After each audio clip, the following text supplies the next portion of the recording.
So here's a video that's going to explain how all the contraptions work in this level, Symptoms of Stupidity. And this was my collab with Simplexic. So right at the very beginning, above the screen, is a thwomp and a seesaw, and there's also these two munchers. So basically, if you start, and then go over here, jump on this, hit the block, the seesaw comes down and brings that upwards, and the reason it goes back up so fast is because of the left muncher, and then the right muncher is just to make it end up back to flat again so it doesn't show on screen for too long. And then it's also the one up itself that hits this note block, releasing the chain chomp.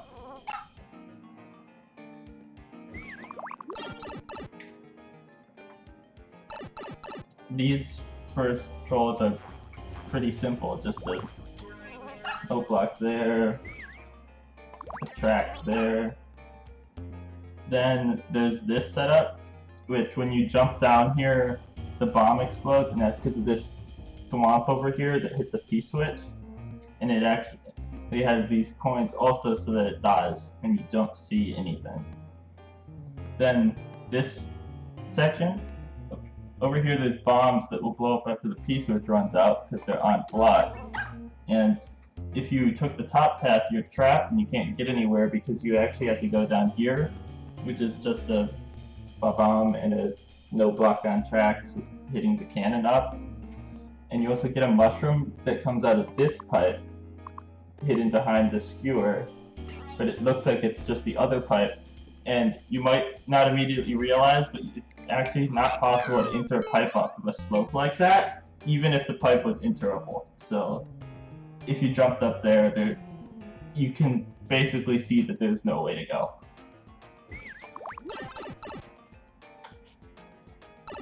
In this room there isn't much off screen, just a sideways thwomp over here that blows up a bomb and breaks this block, which actually you can see the little gap where this block was when you jump up here and the screen scrolls. And on the left side there's another thwomp that hits an on-off switch because the thwomp's range isn't big enough to go all the way across. And the on-off switch blows up the exact same bomb as the right thwomp.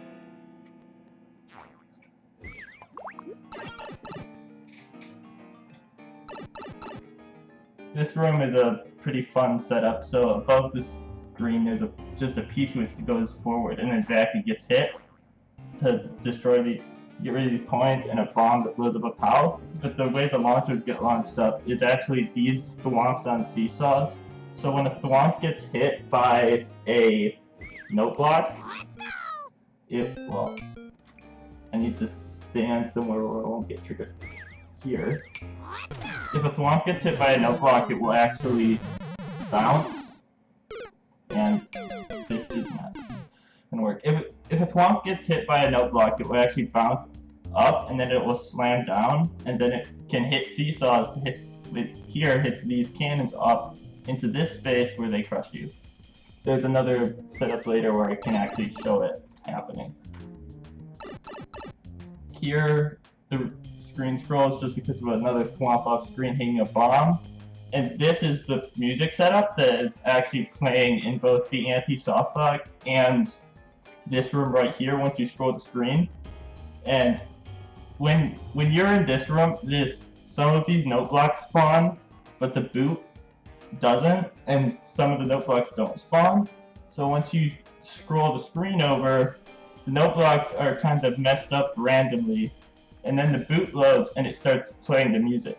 But if you spawn from this pipe in the anti-softlock, all of this loads at once, which means you hear like the proper song, even though it's not a song, it's just dumb sound.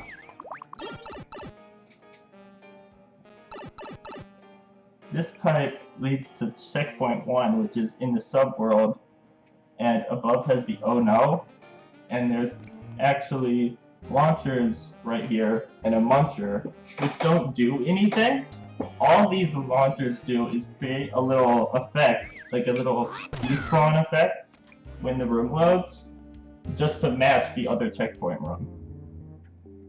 And this thing that blocks you from going back actually does absolutely nothing, and I don't know why it's there, but it is in both rooms. This first snake block is a really simple troll, but right above it is a muncher that will hit a on-off switch. If it's blue, it will get set back to red, but if it's red, it won't change. That's because if you were to skip the checkpoint, which you need to do to upload, the on-off switches would be in the wrong position if it wasn't for this mechanism up here. For this pipe, this piranha plant actually is just what it looks like, but the reason it doesn't go back up when you hit the switch is because it gets stuck on the ground, and then it's not sitting on the conveyors anymore. And the way that the piranhas get launched up is with this setup, which is another thwomp on a seesaw, and also thwomps can get hit by sideways springs now, so it gets hit by the spring onto the note block, hits the seesaw, and these fly up into you. I should be able to take this and show that.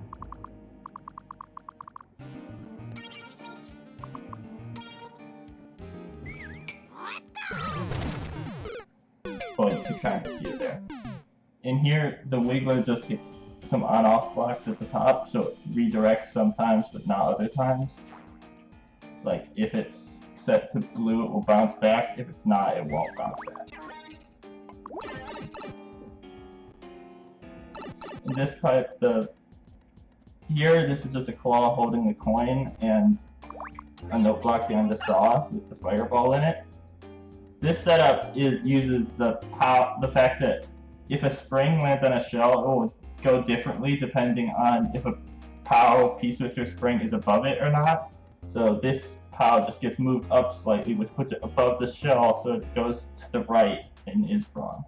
And once you jump up this semi-solid here, it triggers this beetle, which will go smash this wall and land in this spot. And then you actually go up through that path. Then over here, you can see most of these setups. Snake block comes down, it blows up the bomb, triggers the switch, and does that. This swamp is just to easily break this wall, because it hits the blocks and the POW at the same time and dies. Over here, this is the edge of the screen, so if you hit the first block, the bomb will just fly to the pipe and hit you. If you hit this block, it releases a big bomb, which blows up the wall, but it doesn't move because it's at the edge.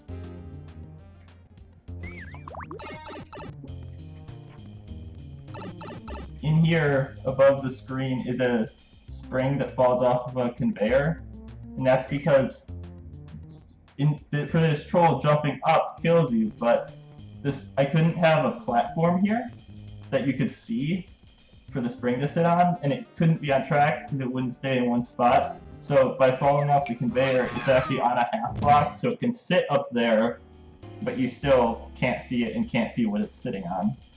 And then when you fall off the left side, there's actually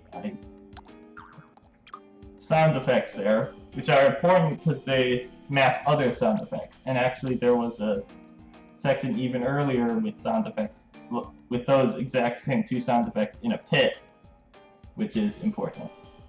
And also this room has a bomb that it loads lit and then blows up, and that's important because there's two off-screen bombs which are coming over here, and this is the main crazy setup of the level, the second checkpoint collection room. So when you come through this bomb section, these two bombs load and they fly over and blow up this set of blocks right here, and this set of blocks all the way at the bottom, which then allows these 4 launchers to spawn. And then you come into this room, you see the 2 red launchers, you can't see below there, and then when you hit the on-off switch, the right launcher falls down onto the note block at the very bottom, so both these launchers bounce up and block you, and the other one just dies. And then you're actually trapped on this side and forced to jump in the hole to die, which looks like it's just a pit, but really you're dying on this muncher right here. And just before you die, you hit this checkpoint. So that's how you collect the second checkpoint, and you can't hear it because of the beep sound effect right here. The beep sound effect actually covers all normal game sounds, so you can't hear the checkpoint at all. But you do hear Mario die on this muncher. And since it doesn't need to give you a power-up, you can just die. And another thing about this room is that you can't get to the right door. It's blocked by a one-way.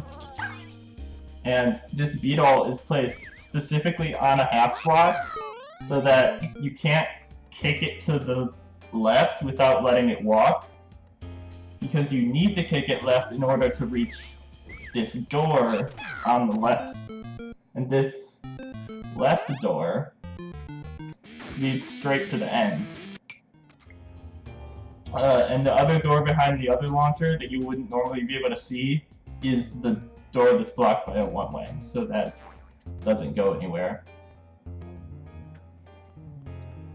Then you would respawn at the fake checkpoint, and you come out here, you ride the snake block, and it's the goal, and you're like, what? How is that different? And then once you're trapped in this space, you can't die on this spike because there's a hidden block, and the pipe is faked now, so you're just trapped until this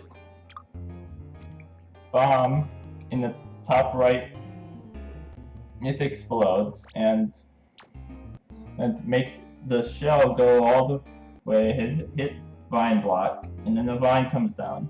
And then you climb up the vine, and these clouds and these conveyors are off screen, so it would be positioned like this.